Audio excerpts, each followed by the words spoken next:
our opinion, what are the biggest threats that technology will present us with in the future?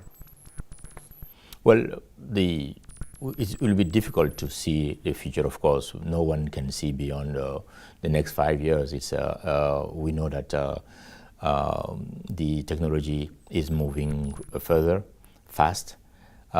We know that the only thing that is predictable is the unpredictability itself, but that's fine. What we know is that some of the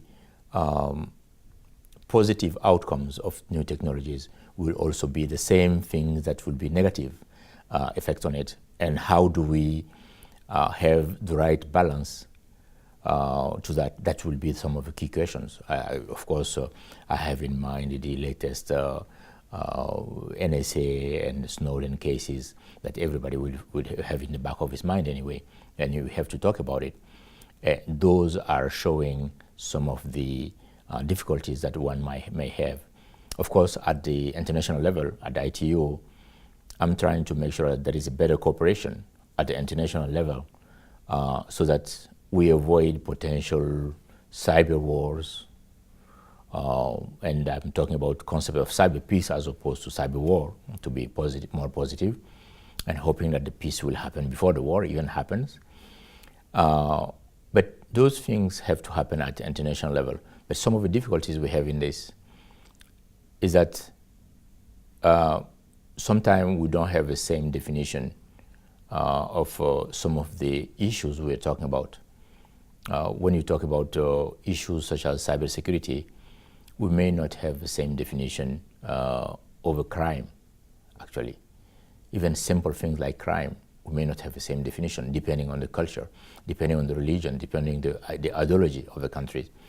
And therefore, that puts a lot of pressure on the international arena, how to bring those parties together to have some common agreements and come at the end to some common principles on how to move forward in dealing with information and the information society itself. But I believe that the strategy we started to put in place in ITU, which is to find the low-hanging fruits, some of the common denominators. When I was dealing with cybersecurity, I found that the lowest common denominator was children.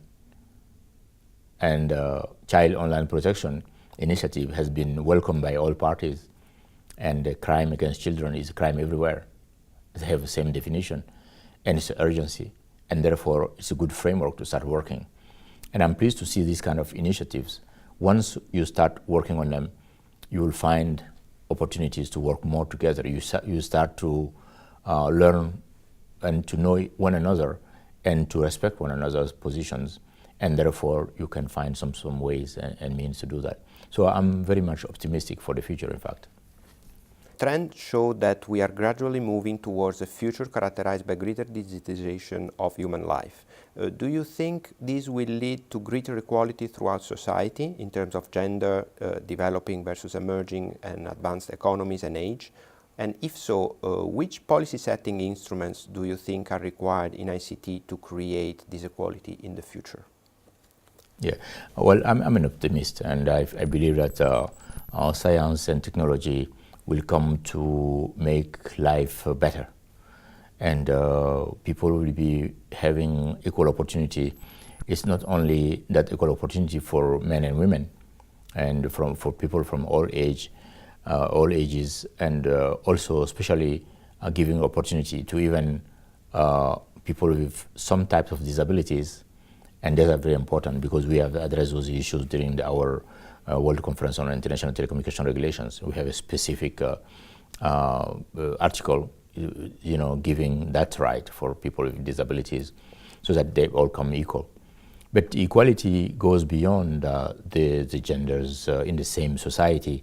But I'm talking about equality among different societies, different countries, developed and developing ones, and that's very important.